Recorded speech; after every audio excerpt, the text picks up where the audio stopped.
வணக்கம் guys, welcome back to channel trial and success. இன்னைக்கு இந்த வீடியோல எதை பத்தி பார்க்க போறோம்னா, நம்ம சேட்டன்ஸோட ஃபர்ஸ்ட் ரிலீஸ் அப்படின்னு சொல்லலாம். ஆல்ரெடி ஒரு படம் வந்துச்சு, அது பெருசா ஓடல. பட் ஒபிஷியலா 2026ல ஒரு பேங்கரான தியேட்டரிக்கல் சம்பவம் தான் சொல்லலாம். அந்த படம் பேர் என்னன்னா சட்டா பச்சை. ஓகேவா, ப்ரொனன்சியேஷன் தப்பா சொன்னீங்கன்னா மன்னிச்சிடுங்க.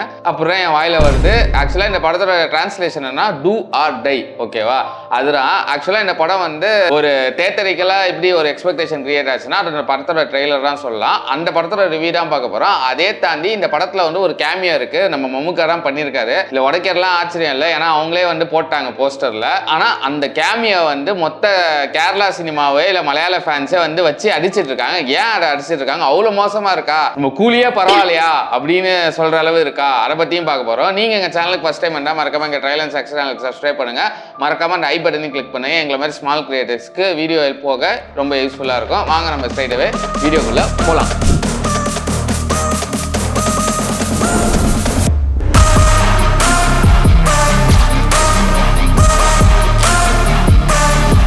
படத்தோட ஸ்டோரி என்னன்னா, 3 அண்ணன் தம்பிங்க இருக்காங்க. 3 பேரும் வந்து கூட பிறந்தவங்க கிடையாது. ஒருத்தனுக்கு ஒரு ஸ்டோரி இருக்கு. ஆக்சுவலா வால்டர், புல்லட் வால்டர்னு ஒருத்தர் இந்த 3 பேரையும் வந்து சின்ன வயசுல வளர்த்து அவர் எங்கேயோ போயிடுறாரு ஒருத்தங்கிட்ட கொடுத்துட்டு.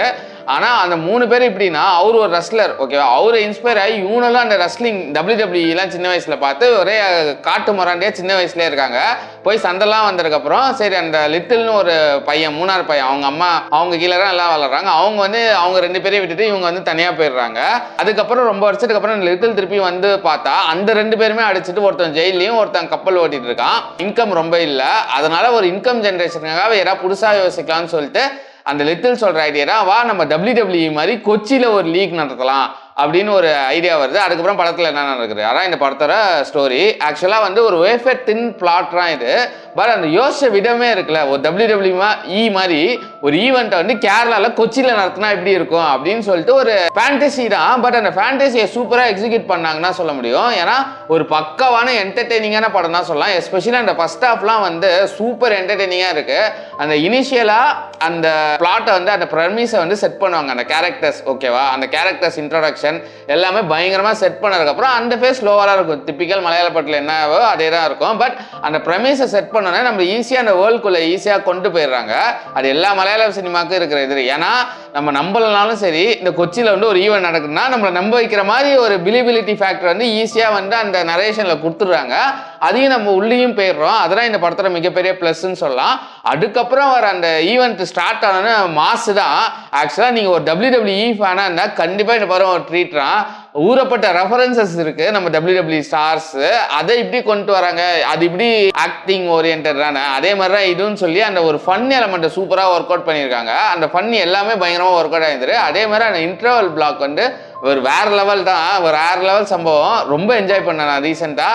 செம்ம தியேட்டரிக்கல் மூமெண்ட் போனதே தெரில, அவ்வளோ என்டர்டெய்னிங்காக இருக்கு. அதுக்கப்புறம் தான் வந்து அந்த மேஜர் கான்ஃப்ளிக்ட்னு ஒன்று வருது. ஓகேவா, அந்த 2 அண்ணன் தம்பிக்குள்ள அந்த கான்ஃப்ளிக்ட் வந்து கொஞ்சம் பெட்டராக எழுதியிருக்கலாம் அப்படின்னு எனக்கு ஒரு ஃபீல் இருந்தது. அந்த கான்ஃப்ளிக்ட் ஓகே இருந்தது, பட் இன்னும் கொஞ்சம் பெட்டராக இருந்ததுன்னா இன்னும் சூப்பராக இருந்திருக்கும். அதே மாதிரி அந்த எமோஷனல் கனெக்ட் இன்னும் பெட்டராக இருந்திருக்கும்னு எனக்கு ஒரு ஃபீல் இருந்தது. அந்த கான்ஃப்ளிக்ட் கொஞ்சம் ஒழுங்காக எழுதாமல் இருக்கிறதால தான் அந்த எமோஷனல் கனெக்ட் வரல அந்த செகண்ட் ஹாஃப்லேருந்து கொஞ்சம், அதனால கொஞ்சம் லேக் அடிக்கிற மாதிரி இருந்தது. பட் அந்த கடைசி ஒரு ½ அன் ஹவர் வந்து கரெக்டாக அதை மேக்கப்பையும் பண்ணிட்டாங்க.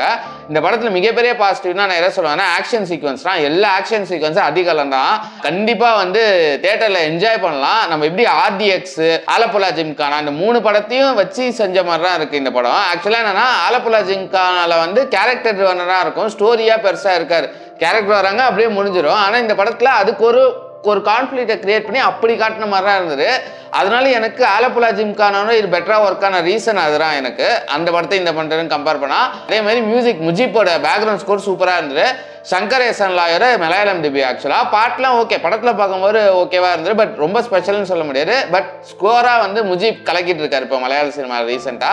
அதை தாண்டி வந்து அர்ஜுன் அசோகன் தான் லீட் ரோல் பண்ணியிருக்காரு. அவ்வளோ கன்வின்சிங்காக சூப்பராக இருக்கு. ரோஷன் மேட்டியுமே சூப்பராக பண்ணியிருந்தாரு. அதே மாதிரி வில்லன் கேரக்டர் வந்து சூப்பராக கிட்டத்தட்ட டான்சிங் ரோஸ் மாதிரியே இருந்தார். ஒரு சகுனி மாதிரி தான் படத்தில் இருப்பார். பட் அந்த கடைசியில் அவர் ஒரு டிரான்ஸ்ஃபர்மேஷன் இருக்கிறது வந்து சூப்பராக இருந்தது. அதுவுமே பக்காவாக இருந்தது. அந்த செகண்ட் ஹாஃப் கொஞ்சம் பெட்டராக இருந்திருந்தா இன்னும் ஒரு சூப்பரான பயங்கரமான படம்னு சொல்லலாம். பட் இப்பயுமே வந்து ஒரு நல்ல தியேட்டரிக்கல் வாட்ச் தான். இது எவ்வளோக்கு எவ்வளோ ஓட்டி ஒர்க் அவுட் ஆகும்னு தெரியல. பட் ஒரு பேக்ட் ஹவுஸில் இது ஒரு ஜாலியாக என்ஜாய் பண்ணி பார்க்குறலாம்.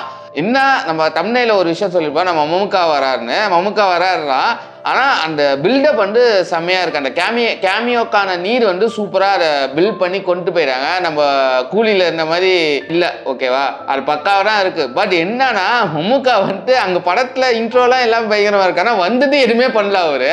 அதுதான் வந்து ஒரு நெகட்டிவ்னு எனக்கு ஒரு ஃபீல் இருக்குது. அதனால தான் இந்த மலையாள ஃபேன்ஸ் அடிக்கிறாங்களோ. அது இல்லாமல் அவர் கெட்டப்லாம் எனக்கு சுத்தமாக பிடிக்கல. பர்சனலாக சொல்ல போனாலும் சுத்தமாக பிடிக்கல. அந்த இன்ட்ரோவோட அதோட இம்பாக்ட் குறைஞ்சிச்சு, அவரோட இம்பாக்ட். அந்த மாதிரியான ஒரு சூப்பர் ஸ்டாரை வேஸ்ட் பண்ணிட்டீங்களோன்னு அடிக்கிறாங்க போல. ஏன்னா நானே தேட்டரில் பார்த்தேன், அது வரைக்கும் என்ஜாய் பண்ண ஆளுங்களாம் மம்முக்கா பார்த்துட்டு சிரிக்கிறாங்க சில மலையாள ஃபேன்ஸு. ஏய் என்னடா நீங்களே இப்படி சிரிக்கிறீங்க அப்படின்னு ஒரு ஃபீல் தான் கொடுத்துரு. அது ஒரு நெகட்டிவ்னு கூட சொல்லலாம். பட் அதை தாண்டி வந்து என்ன ஒரு படமாக பயங்கரமாக என்ஜாய் பண்ண வச்ச ஒரு படம் தான். அந்த 2 ஃபேக்டர் தூக்கிட்டா இன்னும் ஒரு தரமான படம். அந்த 2 ஃபேக்டர் கன்சிடர் பண்ணுறாலும் இது ஒரு சூப்பரான படம்னு சொல்லலாம். கண்டிப்பாக தேட்டரிக்கல் வாட்ச்னா ஓடிடியில் பயங்கரமாக ஒர்க் அவுட் ஆகுமான்னு தெரியல. அகைன் எனக்கு ரொம்ப பிடிச்ச ஒரு படம். இதுக்கு நான் வந்து 4 out of 5 கூட கொடுப்பேன். ஒரு சூப்பர் வாட்ச் தான் தேட்டரிக்கல் மெட்டீரியல். ஆல்ரெடி நீங்கள் பார்த்துட்டீங்கன்னா உங்கள் வீஸ் வந்து பதிவு பண்ணுங்க மறக்காம கமெண்ட் செக்ஷனில். அதே மாதிரி எதுக்கு மம்முக்காவை அடிக்கிறாங்க உங்களோட பர்ஸ்பெக்டிவ் மறக்காம கமெண்ட் செக்ஷனில் பதிவு பண்ணுங்க மலையாளி ஃப்ரெண்ட்ஸ். அதுக்கப்புறம் மறக்காம இந்த வீடியோ பிடிச்சினா லைக் பண்ணுங்க, உங்க ஃப்ரெண்ட்ஸ் அண்ட் ஃபேமிலிக்கு ஷேர் பண்ணுங்க, மறக்காம சப்ஸ்கிரைப் பண்ணுங்க. அப்புறம் அடுத்த வீடியோ போட்டால் உங்களுக்கு தெரியும். அடுத்த வீடியோவில் பார்க்குற வரைக்கும் பாய்.